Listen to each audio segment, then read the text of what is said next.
ಇವರು ದುಡ್ಡು ತುಂಬಾ ಚೆನ್ನಾಗೇ ಇರುತ್ತೆ, ದುಡ್ಡು ಬರುತ್ತೆ ಇವರಿಗೆ. ಇವರು ಸಮುದ್ರದ ಆಹಾರಗಳು ಅಂತ ಹೇಳ್ತಾರಲ್ಲ, ಫಿಶ್, ನಾನ್ ವೆಜಿಟೇರಿಯನ್ ಆಗಿದ್ರೆ ಆ ಸಮುದ್ರದ ಉತ್ಪನ್ನಗಳನ್ನ ಉಪಯೋಗಿಸೋದು ತುಂಬಾ ಒಳ್ಳೇದು ಆಹಾರವಾಗಿ. ಇವರಿಗೆ ನೋಡಿ, ಈ ಅಕಲ್ಟ್ ಸೈನ್ಸ್, ನ್ಯೂಮರಾಲಜಿ ಕಲ್ತ್ಕೊಳ್ಳಿ, ರೇಖಿ ಕಲ್ತ್ಕೊಳ್ಳಿ, ಇನ್ನೊಂದು ಯಾವ್ದೋ ಒಂದು ಕಲ್ತ್ಕೊಳ್ಳಿ, ಇದಕ್ಕೆ ಇವರಿಗೆ ತುಂಬಾ ಸೂಟಬಲ್ ಆಗಿರುತ್ತೆ.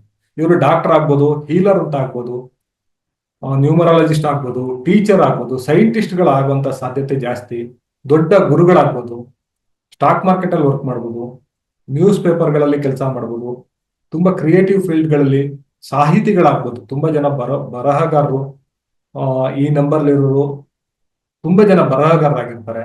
ತುಂಬಾ ಆಲೋಚನೆ ಮಾಡಿ ಥಿಂಕಿಂಗ್ ಮಾಡೋದ್ರಿಂದ. ರಿಲೇಶನ್ಶಿಪ್ ಹೆಂಗಿರುತ್ತಪ್ಪ ಇವ್ರದ್ದು ಅಂದ್ರೆ, ಸ್ವಲ್ಪ ಸಮಸ್ಯೆ ಬರುವಂತ ಸಂದರ್ಭ ಇರುತ್ತೆ.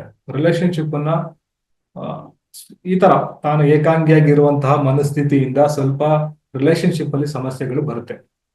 ಇವರಿಗೆ ಶೀತ, ಕೆಮ್ಮು ಮತ್ತೆ ಉಸಿರಾಟ ಸಮಸ್ಯೆ ಇಂಥವೆಲ್ಲ ಬರುತ್ತೆ. ಯಾಕಂದ್ರೆ ಇವರು ಕಫ ಪ್ರವೃತ್ತಿ ಇರುವಂತವ್ರು. ಚರ್ಮದ ಸಮಸ್ಯೆ ಕೂಡ ಇವರಿಗೆ ಬರುವಂತ ಚಾನ್ಸಸ್ ಇರುತ್ತೆ. ಏನ್ ರೆಮಿಡಿ ಹೇಳ್ಬೋದು ಇವರಿಗೆ ಅಂದ್ರೆ, ಈಶ್ವರನನ್ನ ಅಥವಾ ನಾರಾಯಣನನ್ನ ಯಾವಾಗ್ಲೂ ಸ್ಮರಣೆ ಮಾಡ್ತಾ ಇರ್ಬೇಕು ಇವರು.